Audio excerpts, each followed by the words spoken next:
Hello killer ദീപത്തിലേക്ക് സ്വാഗതം. കിലറുള്ള നമ്മുടെ അഖിൽ മാരാർ നമ്മുടെ മാരാറായിട്ട് ലൈവിൽ വന്നിട്ട് കുറേ കാര്യങ്ങൾ പറയുന്നുണ്ട്, വീഡിയോ ഇടുന്നുണ്ട്, യൂട്യൂബിൽ വീഡിയോസ് ഇടുന്നുണ്ട്.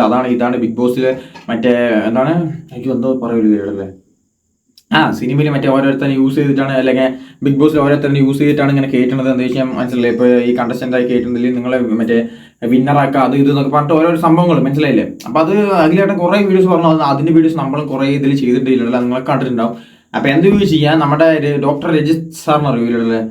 ഡോക്ടർ രജിത് സാർ അറിയാത്തതായിട്ട് ആരും ഉണ്ടാവില്ല തോന്നുന്നു. രജിത് ഇപ്പൊ ഡോക്ടർ മറ്റേ റോബിൻ രാധാകൃഷ്ണൻ ആണെങ്കിൽ ഇപ്പൊ അഖിൽമാരാറിനെയും ഇവർക്കൊക്കെ മുമ്പ് അങ്ങ് തലൈവൻ സത്യമില്ലല്ലോ. എനിക്ക് ഭയങ്കര ഇഷ്ടമാണ്. ഞാൻ ഇപ്പോഴും ആളെ കുറിച്ച് പറയുന്നത് നമ്മൾ 100 നാവാണ് പറഞ്ഞ പോലെ ആളെ ഇജ്ജാതൊരു മനുഷ്യൻ നമ്മൾ കണ്ടിട്ടുണ്ടാവില്ല. എന്താ വെച്ച് കഴിഞ്ഞാൽ ഗെയിം പ്ലേ പറഞ്ഞ പക്കാ ഗെയിം മനസ്സിലായില്ലേ? ബിഗ് ബോസിൽ വന്നിട്ട് ആ ഫുക്രൊക്കെ ഉണ്ടാകുമ്പോഴായിട്ടില്ലല്ലോ ഈ സംഭവം. എന്താ വെച്ച് കഴിഞ്ഞാൽ ആ ആളുടെ ഗെയിം കാണാൻ വേണ്ടിയിട്ട് ഞാനൊക്കെ ബിഗ് ബോസ് കണ്ടിട്ടുണ്ടായിരുന്നു ആ സമയത്ത്, മനസ്സിലായില്ല? എന്ന് വെച്ചാൽ അജാതി ലെവൽ പറഞ്ഞാൽ അജാതി ലെവലാണ് ആളുടെ ഗെയിം പറഞ്ഞാൽ. അങ്ങനെയാണ് കേട്ടത്.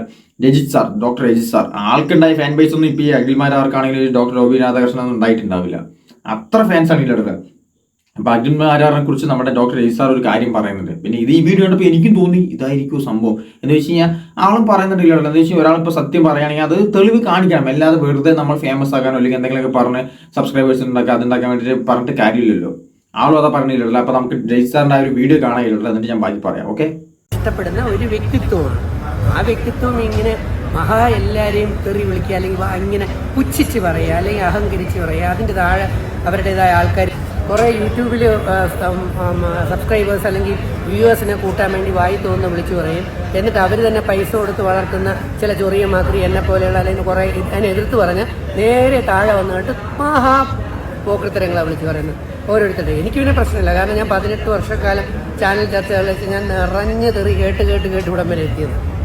അതുകൊണ്ട് എന്നെ തെറി വിളിച്ചാലും വിവരവും ചിന്തിക്കാൻ കഴിവുള്ളവർക്ക് കൃത്യമായിട്ട് അറിയാം ഞാൻ പറഞ്ഞത് സത്യമാണോ ശരിയാണ്. ഞാൻ ഇത്രേ പറഞ്ഞോളൂ, അദ്ദേഹം പറഞ്ഞത് ശരിയാണെന്ന് നമുക്ക് ബോധ്യപ്പെടണമെങ്കിൽ മുഖ്യധാര ജനങ്ങളെ കബളിപ്പിക്കാൻ പാടില്ല. അദ്ദേഹം 2 കാര്യത്തിൽ ഒന്ന് ചെയ്യണം. ഒന്നുകിൽ ഇര ആയോ ഇല്ലയെന്ന് എനിക്കറിയില്ല, ആ ഇര എന്ന് പറയുന്ന വ്യക്തിയുടെ പേരൊന്നും പറയണ്ട, പക്ഷെ അവർക്ക് വേണ്ടി നിയമ പോരാട്ടം നടത്തി വിജയിപ്പിക്കണം.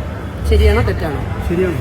വായിലൊന്നും വെച്ചോണ്ടിരിക്കാതെ ഉറക്കപ്പറ ശരിയാണ്. അല്ലെങ്കിൽ ആരാണ് ഇവരെ പീഡിപ്പിച്ചത്, അല്ലെ ഇവരെ ഇങ്ങനെ ദ്രോഹിച്ചത്? ഏഷ്യാനെറ്റിന്റെയോ ബിഗ് ബോസിന്റെയോ പ്രമുഖരാണെങ്കിൽ അവരുടെ പേര് പറയാലോ, അല്ലെ? ഇപ്പൊ ഒമർ ലുലുവിന്റെ പേര് പറഞ്ഞിരിക്കുന്നു ആ ഒരു സിനിമയുടെ കാര്യത്തിൽ, അല്ലെ?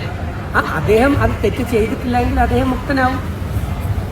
അവർ തമ്മിൽ ഉഭയകക്ഷി എന്നൊക്കെ പറഞ്ഞുകൊണ്ടാണ് കാണുന്നത്. ഒരുപാട് മാസങ്ങൾ കൊണ്ട് ഒരുമിച്ച് കിടക്കുകയാണെങ്കിൽ അവർ തമ്മിലുള്ള സമ്മതം ആണെങ്കിൽ കണ്ടിരിക്കുന്നവർക്ക് എന്താ കുഴപ്പം? അതല്ല, ചാൻസ് കൊടുക്കാന്ന് പറഞ്ഞ് പീഡിപ്പിച്ചാണെങ്കിൽ ചാൻസ് കൊടുക്കണ്ടേ, വേണ്ടേ? അപ്പം അതാണ് ഞാൻ പറഞ്ഞത്. ഇന്ന് ഞാൻ കപട വിശ്വാസികൾക്കെതിരെയാണ്. ഞാൻ വിശ്വാസിയാണ്, കട്ട വിശ്വാസിയാണ്. അതുകൊണ്ട് തന്നെ പറയുന്നു. ഇനി ഞാനൊരു കാര്യം കൂടെ പറയാം. അഖിൽമാരാരുടെ വിഷയം അഖിൽമാരാർ തെളിയിക്കാത്തിടത്തോളം കാലം, അല്ലെങ്കിൽ ഏഷ്യാനെറ്റും എൻഡുമോൾ ഷൈനും അല്ലെങ്കിൽ ഈ ബിഗ് ബോസ് ടീമും ഈ ആരോപണങ്ങൾ തെറ്റാണെന്ന് തെളിയിക്കാത്ത കാലം ഈ ഒരു ചർച്ച, ഈ ഒരു ക്വസ്റ്റ്യൻ ഇത്ര ഞാൻ പറയില്ല. കാരണം ചുമ്മാ രാവിലെ എണീക്കുക, നമ്മൾ ചുമ്മാ ഇദ്ദേഹത്തിൻ്റെ ഇവരുടെയൊക്കെ കുറേ പേരുകൾ പറഞ്ഞിങ്ങനെ ചുമ്മാ പബ്ലിസിറ്റി ഉണ്ടായിക്കൊണ്ടിരിക്കുക, അവരുടെ യൂട്യൂബിൻ്റെ അടിയിൽ ആൾക്കാരെ കയറ്റുക, സബ്സ്ക്രൈബേഴ്സിൻ്റെ എണ്ണം കയറ്റുക. ഒരു കാര്യം പറയാതിരിക്കാൻ വയ്യ, എൻ്റെ സഹോദരനാണ്, അദ്ദേഹത്തിന് വേണ്ടി ഞാൻ വീഡിയോ ഇട്ടതാണ്. പക്ഷേ ഇത്രത്തോളം അഹങ്കാരവും ഇത്രത്തോളം തലക്കനവും ഇത്രത്തോളം പുച്ഛവും ഇത്ര എല്ലാവരെയും പരിഹസിക്കുകയും ചെയ്യുന്ന ആ ഒരു ശീലം ഒരു ബിഗ് ബോസ് വിന്നർ എന്നുള്ള നിലയിൽ, അല്ലെങ്കിൽ ഒരു കോൺഗ്രസ് നേതാവ്, രാഷ്ട്രീയത്തിൻ്റെയൊക്കെ നേതാവാണെന്ന് എനിക്ക് തോന്നിയിട്ടുള്ളൂ. അപ്പോൾ നാളെ MLA MP മന്ത്രിയൊക്കെ ആവേണ്ട ഞാൻ ഇഷ്ടപ്പെടുന്ന ഒരു വ്യക്തിത്വമാണ്. ആ വ്യക്തിത്വം ഇങ്ങനെ എല്ലാവരെയും തെറി വിളിക്കുക, അല്ലെങ്കിൽ ഇങ്ങനെ പുച്ഛിച്ച് പറയുക, അല്ലെങ്കിൽ അഹങ്കരിച്ച് പറയുക, അതിൻ്റെ താഴെ അവരുടേതായ ആൾക്കാർ വന്നിട്ട് തെറി വിളിക്കുക, അത് അഖിലിന് അത്ര ഗുണം ചെയ്യുമെന്ന് എനിക്ക് തോന്നുന്നില്ല. കാരണം അദ്ദേഹമൊക്കെ രാഷ്ട്രീയത്തിൽ ഉന്നതമായ കസേരകളിൽ വരേണ്ട വ്യക്തികളാണ്. എനിക്കതിൽ മോഹമൊന്നുമില്ല. എനിക്കൊരു കലാകാരനാകണം എന്നേ ആഗ്രഹമുള്ളൂ. ഇനിയിപ്പോൾ തന്നെ നേരത്തെ അന്ന് ഞാൻ സിനിമയ്ക്ക് വന്നപ്പോൾ നിങ്ങൾ ചോദിച്ചപ്പോൾ ഞാൻ പറഞ്ഞു ഞാൻ ഒന്നും പറയില്ല. അപ്പോൾ കുറേ പേര് വന്ന് പറഞ്ഞു അഖിൽമാരാരുടെ സിനിമയിൽ എനിക്ക് ചാൻസ് തരാം എന്ന് പറഞ്ഞുകൊണ്ടാണോ ചേട്ടൻ ഒന്നും പറയാത്തത്? അന്ന് നിങ്ങളല്ലേ ചോദിച്ചത്, ഓർമ്മയില്ലേ? അന്ന് ഇവിടെയുള്ള കൂട്ടത്തിൽ കുറേ പേര് വന്നപ്പോൾ എന്നോട് ചോദിച്ചു, ചേട്ടാ അഖിൽമാരാരുടെ വിഷയത്തിൽ എന്താണ്? എനിക്ക് ഒന്നും പറയാനില്ല, ഞാൻ പഠിക്കട്ടെ എന്നാണ് 2-3 ആഴ്ച കൊണ്ട് പറഞ്ഞത്. ഇപ്പോൾ പഠിച്ചിട്ട് തന്നെ പറഞ്ഞു അദ്ദേഹത്തിൻ്റെ സിനിമയിൽ തന്നാലും തന്നില്ലെങ്കിൽ. അതിന് മുമ്പ് തന്നെ സീസൺ 2 കഴിഞ്ഞപ്പോൾ ലാലേട്ടൻ എന്നോട് പറഞ്ഞല്ലേ എന്റെ അടുത്ത 2 സിനിമകൾ ഞാൻ ചോദിച്ചപ്പോൾ സംഭവം അതാണെങ്കിലല്ല, സത്യം പറയല്ലോ കേട്ടോ. രജിത് സാറിനോട് ഞാൻ യോജിക്കുന്നു. എന്ന് വെച്ചാൽ ആള് പറയുകയാണെങ്കിൽ ഒന്നും പഠിച്ചിട്ടേ പറയുള്ളൂ, മനസ്സിലായില്ലേ? എന്ത് സംഭവമാണെങ്കിലും അതെന്താ സംഭവം ഫുൾ ഇരുത്തി പഠിച്ചിട്ടേ പറയാറുള്ളൂ. Hands off you Rajith sir. എന്താ വെച്ചാൽ ആൾ അന്നും ബിഗ് ബോസ് കളിക്കുമ്പോഴും എന്താ വെച്ചാൽ ഇതേ നിലപാട്, അല്ലെങ്കിൽ ഇതേപോലത്തെ ഈ സംഭവങ്ങൾ നിലപാട് മൊത്തം ആൾ തന്നെയാണ് എന്താ വെച്ചാൽ ബിഗ് ബോസിൽ കളിച്ച് റിയലായിട്ട് നമുക്ക് തോന്നിയത്. അതുകൊണ്ടാണ് നമ്മളിപ്പോൾ ആൾ ഒറ്റയാൾ പോരായിട്ട് കില്ലടില്ല. എന്താ വെച്ചാൽ ബിഗ് ബോസിൽ ബാക്കിയുള്ള കണ്ടസ്റ്റൻസ് എല്ലാവരും ഒരേപോലെ കളിച്ചുകൊണ്ടിരിക്കുമ്പോൾ, ഒരു ഗ്യാങ്ങിൽ കളിച്ചുകൊണ്ടിരിക്കുമ്പോൾ രജിത് സാർ മാത്രം മോൺസ്റ്റർ. മനസ്സിലായി, KGF പറഞ്ഞ പോലെ മോൺസ്റ്റർ ഒറ്റയ്ക്ക് കളിച്ചൊരു വ്യക്തിയാണ്.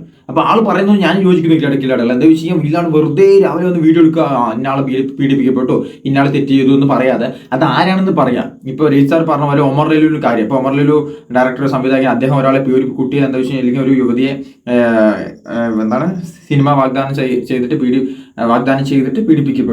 പീഡിപ്പിച്ചു. അപ്പോൾ എന്താ ചെയ്യേണ്ടത്? അപ്പോൾ സിനിമ വാഗ്ദാനം കൊടുക്കാത്തതുകൊണ്ടായിരിക്കില്ല ഈ കേസ് വെളി വന്നത്. അപ്പൊ അതേപോലെ കിട്ടില്ല. എന്താ വെച്ചാൽ ആളാരെന്ന് പറയാം, മനസ്സിലായല്ലോ. ഇല്ലാണ്ട് ഇന്നാൾ ചെയ്തു കൊണ്ട് ഒരു 10 വീഡിയോ ഇറക്കി റീച്ച് ഉണ്ടാക്കുക അല്ലെങ്കിൽ സബ്സ്ക്രൈബേഴ്സിന് കൂട്ടുക എന്നൊന്നുമല്ല കാര്യം, മനസ്സിലല്ലേ. രജിത് സാർ പറഞ്ഞതിനോട് ഞാനും പൂർണ്ണമായും യോജിക്കുന്നു. അപ്പോൾ എനിക്കും അത് പറയാനുള്ളത് എന്ന് വെച്ച് കഴിഞ്ഞാൽ, ഇപ്പോൾ അഖിലേട്ടൻ അങ്ങനെ പറയുകയാണെങ്കിൽ നമുക്ക് ആ തെളിവ് കാണാം, മനസ്സിലായി. ഇപ്പോൾ ഒരാളുണ്ട് ഇല്ലെങ്കിൽ അങ്ങനെ ആളുണ്ട് പറഞ്ഞു കഴിഞ്ഞാൽ നമ്മൾ വിശ്വസിക്കുക. അല്ലാതെ നമ്മളൊരു 10 വീഡിയോ ഇന്നാൾ ചെയ്യുന്നുണ്ട് അന്നാൾ തെറ്റുകാരനോട് പറഞ്ഞുകൊണ്ടേയിരിക്കുമ്പോൾ നമ്മളും 10 വീഡിയോ കാണുമ്പോൾ അടുത്ത വീഡിയോ പറയും, അല്ലെങ്കിൽ അടുത്ത വീഡിയോ പറയും, നമ്മളും കേട്ടുകൊണ്ടേയിരിക്കും. പക്ഷെ എന്താണ്, അടുത്ത വീഡിയോയിലും പറയില്ല, ഏത് വീഡിയോയിലും പറയില്ല, നമ്മൾ കേട്ട് കാണുന്നവന്മാർ കണ്ടുകൊണ്ടേയിരിക്കും, മനസ്സിലല്ലേ. ഇതാണ് രജിത് സാറും പറഞ്ഞത് കിട്ടില്ല. ഇപ്പം ഞാനും അതിനോട് യോജിക്കുന്നു. അപ്പം ഇനി രജിത് സാറിൻ്റെ ഒരു അടുത്തൊരു വീഡിയോ വരികയാണെങ്കിൽ നമുക്ക് നമ്മുടെ ചാനലിൽ കൊണ്ടുവന്നിട്ട് പറയാൻ കിട്ടില്ല. അപ്പോൾ രജിത് സാർ പറഞ്ഞോട് ഞാൻ പൂർണ്ണമായി യോജിക്കുന്നു. അപ്പോൾ എനിക്കും അതേ പറയാനുള്ളൂ. അപ്പോൾ അത്രേ ഉള്ളൂ.